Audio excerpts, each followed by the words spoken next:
अस्सलाम वालेकुम। Welcome to the lecture of My SQL.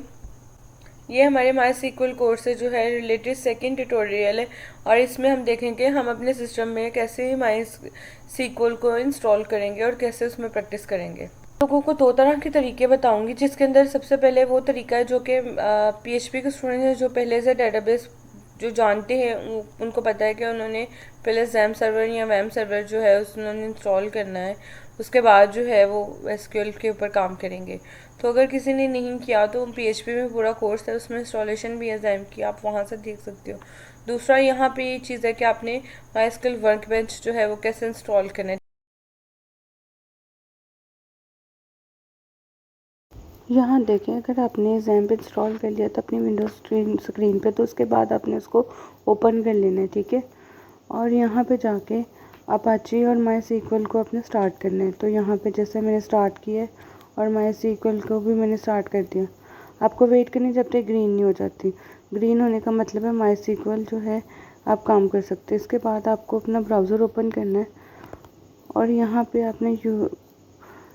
आपने लिखना है लोकल होस्ट। जैसे मैंने लोकल होस्ट लिखा तो आपके सामने जो है एक डैशबोर्ड खुल जाएगा और यहाँ पर आपको बिल्कुल राइट कॉर्नर पे आके क्लिक करना है PHP माई एडमिन पे।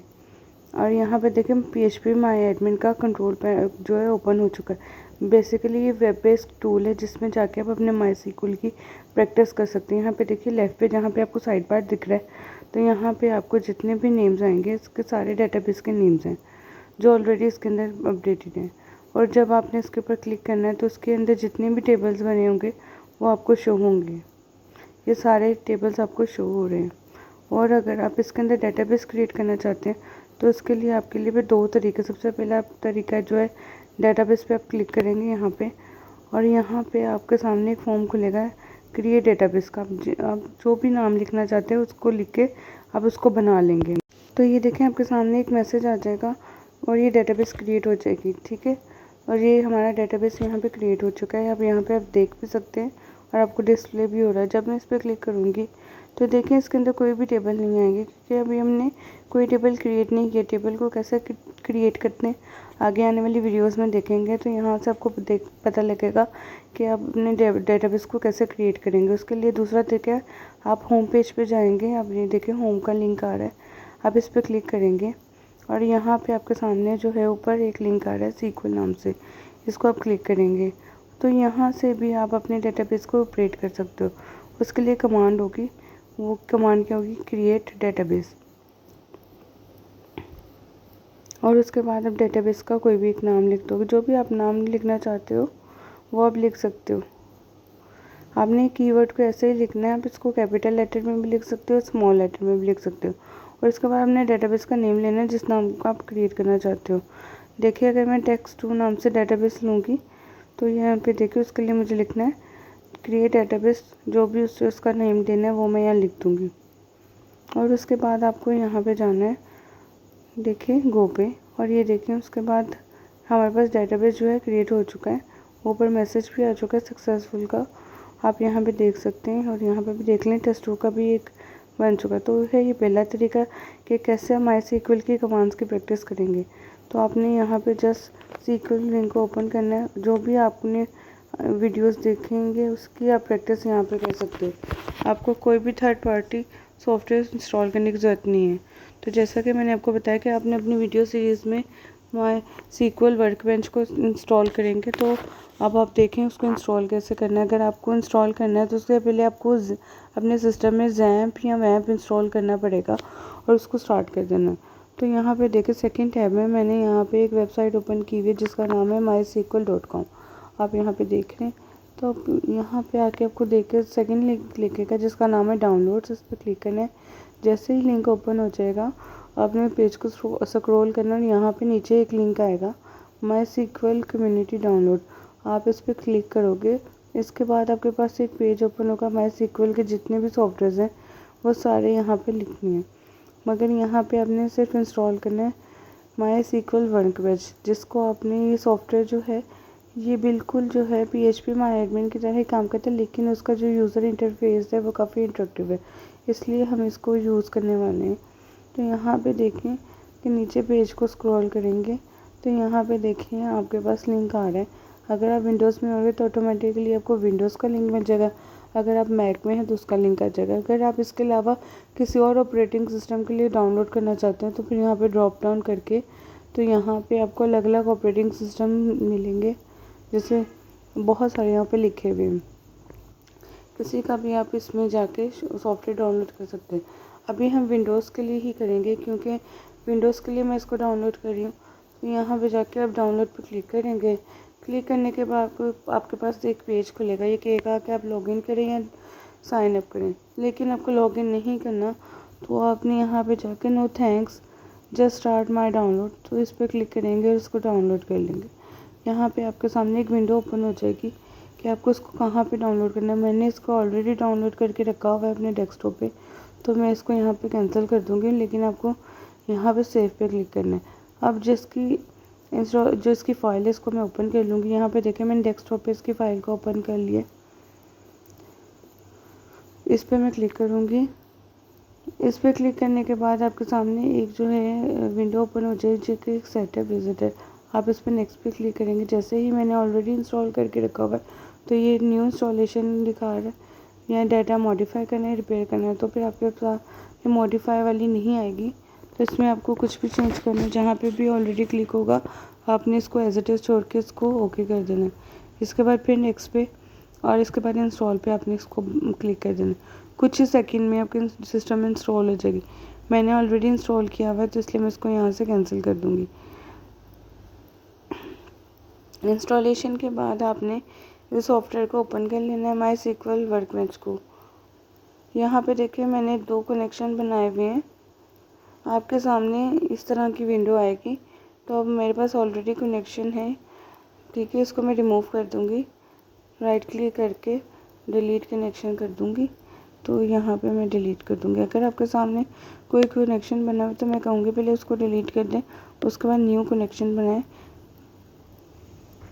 न्यू कनेक्शन के लिए आप यहाँ पे जाएंगे प्लस के साइन पे और इस पर क्लिक करेंगे और आपके सामने जो है कुछ इस तरह की विंडो ओपन हो जाएगी सेटअप न्यू कनेक्शन की, जिस तरह भी होनी थी। जैसे आपने कनेक्शन का नेम देना है तो देखिए यहाँ पे मैं कनेक्शन का नेम दे दूँगी। आप कोई भी नेम दे सकते हो, आप अपना नाम भी लिख सकते हो।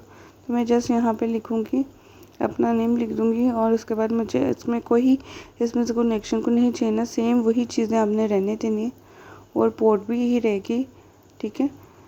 और इसके बाद यूज़र नेम जो है वही ही रखना है, रूट। आप इसको चेंज भी कर सकते हैं, बाद में भी कर सकते हैं, लेकिन अगर आप इसको रूट ही रखेंगे तो आपको कोई प्रॉब्लम नहीं होगी। और अगर इसके बाद आपको इसका पासवर्ड सेट करना है तो देखिए उसके लिए आप यहाँ पे जाएंगे तो फिर यहाँ पे इसका पासवर्ड रख देंगे। तो देखें कोई डिफ़ॉल्ट होता है तो उसके लिए वहाँ पे कोई पासवर्ड नहीं होता, तो आप इसको ओके भी कर सकते हो। मगर यहाँ पे इसको मैंने पासवर्ड सेट किया हुआ है तो मैं इसका पासवर्ड लिख दूँगी और उसके बाद जो है हम यहाँ पे ओके कर देंगे। और उसके बाद आपकी जो फील्ड है इसको अनफिल ही छोड़ देना है और उसके बाद आप ओके पे क्लिक कर देंगे। तो यहाँ पे देखिए आपका कनेक्शन जो है बन जाएगा। जो भी आपने नाम रखा होगा वो यहाँ पे आपको शो होने स्टार्ट हो जाएगा, आपका एक कनेक्शन बन गया है, ठीक है। तो यहाँ पे अगर आपका कनेक्शन नहीं बनता तो उसका मतलब ये है कि आपका पासवर्ड बताना ज़रूरी है। अगर उसका आपका पासवर्ड शो नहीं होता तो फिर आपको उसके लिए सबसे पहले अपना जो पासवर्ड जो है वो बनाना ज़रूरी हो जाएगा, ठीक है। तो उसके लिए यहाँ पे जाके आपने सी ड्राइव में जाना है। आपने जैम्प में जाके जो है यहाँ पे PHP माई एडमिन को ओपन कर लेना है और उसके बाद आपने यहाँ पे एक फ़ाइल मिलेगी जिसका नाम है कॉन्फ़िग। तो यहाँ पे देखिए कॉन्फ़िग नाम .inc.php, उसको राइट क्लिक करेंगे। जिस भी आप एडिटर में काम करना चाहते हो उसको आप ओपन कर सकते हो। मैंने नोटपैड++ में ओपन किया है, तो आप इसके देखें इसकी फ़ाइल आपकी ओपन हो गई है। तो अब आप जिसको थोड़ा स्क्रॉल करेंगे तो यहाँ पे देखेंगे आपको एक कमेंट दिखेगा ऑथेंटिकेशन टाइप एंड इन्फो। वहाँ पे एक पासवर्ड नाम की एक फील्ड है। आप यहाँ पे कुछ भी नहीं होगा तो आपने यहाँ पे लिख लेना जो पासवर्ड लिखना चाहते हैं। मैंने यहाँ पे एडमिन कर दिया। तो यहाँ पे देखिए आपने इसको चेक करना है कि उसके अंदर जो दूसरी फील्ड है अलाउ नोट पासवर्ड उसको ट्रू किया है कि नहीं। इसको आपने एज इट इज़ रखना है। उसके बाद आपने फ़ाइल को सेव करना है। उसके बाद आपने जैम्प का जो है कंट्रोल पैनल ओपन करना है और जो आपने सर्विस दोनों ऑन कर रखी इनको पहले स्टॉप करना है, उसके बाद इसको दोबारा से इंस्टॉल कर दें। इस तरह करने से आपको जो MySQL का पासवर्ड है वो यूज़र नेम का वो सेट हो जाएगा। अब इसके बाद हम अपना सॉफ्टवेयर ओपन कर लेते हैं, MySQL वर्कबेंच। अब आपने जो भी कनेक्शन बनाया है आप उस पर डबल क्लिक करेंगे और ये आपके पास जो है एक एडिटर ओपन हो जाएगा। यही एडिटर जो है ये आपका SQL एडिटर है, जहाँ पे आप अपने MySQL की जितनी भी कमांड्स है उसकी प्रैक्टिस करने वाले हैं। यहाँ देखिए ऑलरेडी जो टेबल हमने बना के रखे हैं, तो ये जो आपके सामने शो हो रहा है ये क्यूरी एडिटर है। तो ये आप जब भी सॉफ्टवेयर ओपन करेंगे तो आपको ये कुछ इस तरह का नहीं दिखेगा। यहाँ पे आप देख रहे हैं 2 मेन्यू दिख रहे हैं, एक एडमिनिस्ट्रेटर और एक स्कीमा। फर्स्ट टाइम आपने एडमिनिस्ट्रेटर को ओपन किया हुआ था, यहाँ पे कुछ लिंक्स होते हैं, इंपॉर्टेंट लिंक्स है, जैसे MySQL के डेटाबेस का बैकअप और वगैरह, तो आप यहाँ से ले सकते हो। आपको अगर आप डेटाबेस को अंदर जो है कभी भी काम करना चाहते हैं तो उसके लिए आप यहाँ से स्कीमा के ऊपर क्लिक करेंगे। अब यहाँ पे देखिए आपके पास 2 डेटाबेसेस जो हैं वो दिख रहे हैं। मैं इसको यहाँ पे रिमूव कर देती हूँ।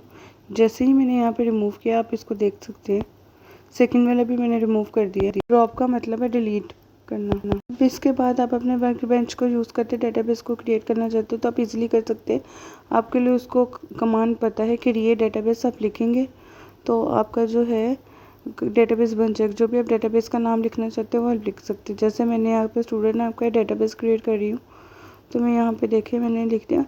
और इसके बाद जो है जब आप इस कमांड को लिख लेंगे तो इसको रन करने के लिए आपको यहाँ पे आपको थर्ड बटन दिख रहा है, इसका मतलब होता है एग्जीक्यूट करना। तो मैं जब इस पर क्लिक करूँगी ये देखें यहाँ पे नीचे अगर आपके पास ग्रीन साइन आ रहा है तो यहाँ पे टिक है, इसका मतलब है आपने जो कमांड है उसको सक्सेसफुली एग्जीक्यूट कर लिया। और जब कभी भी आपके पास यहाँ पे रेड कलर का कोई कमांड दिखेगी तो इसका मतलब है आपकी कमांड सक्सेसफुली रन नहीं हुई। तो जैसे कि आप देख रहे हैं कि हम डेटाबेस के अंदर देख रहे हैं, तो आप इसमें रिफ़्रेश में क्लिक करेंगे और यहाँ पे जो है डेटाबेस अपनी शो होना स्टार्ट हो जाएगी। यहाँ पे क्लिक करने के बाद आपको यहाँ पे अलग सा मेन्यू दिखेगा जिसमें आप टेबल्स देख सकते हैं, व्यूज़ देख सकते हैं और दूसरी चीज़ें भी आती हैं। लेकिन जैसे कि अभी हमने कोई भी टेबल क्रिएट नहीं किया तो अभी हमें यहाँ पे कोई टेबल नहीं दिखेगा। ये टेबल कैसे क्रिएट करते हैं आपको अपनी नेक्स्ट वीडियो में पता लगेगा। तो ये कैसे जो है MySQL वर्कबेंच को यूज़ करके MySQL की जितनी भी कमांड्स हैं SQL की उस पर काम कर सकते हैं। MySQL को इंस्टॉल करने का दूसरा तरीका कौन सा है, यहाँ देखिए। अब MySQL को इंस्टॉल करने का दूसरा मेथड है।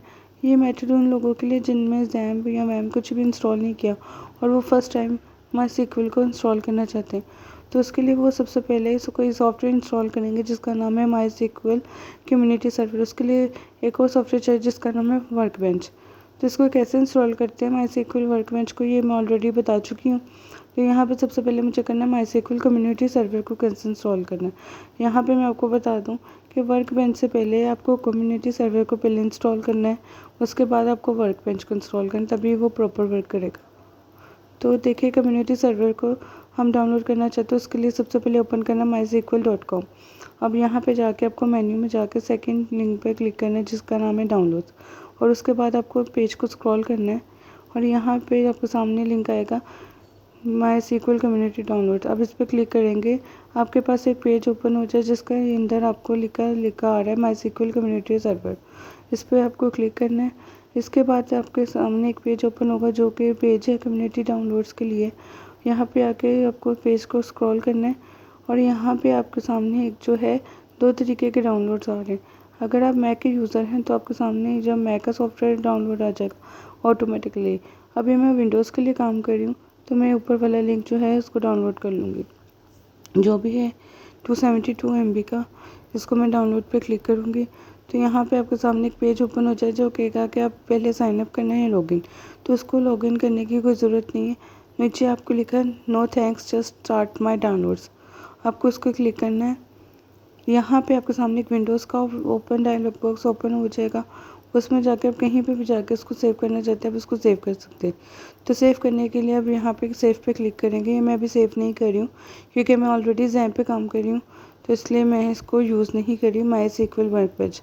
तो अगर आपने MySQL वर्कबेंच करना है तो आप कम्युनिटी डाउनलोड कर सकते हैं। ये उन लोगों के लिए जिसके पास XAMPP नहीं है, WAMP नहीं है और उनको वो मेथड यूज़ भी नहीं करने आते, तो आप इसको यूज़ कर सकते हो। ठीक है, अभी मैंने इसको कैंसिल कर दिया। इसके इंस्टॉलेशन के बाद आपको दूसरा सॉफ्टवेयर इंस्टॉल करना है वर्कबेंच। उसका तरीका मैंने आपको पहले ही बता दिया।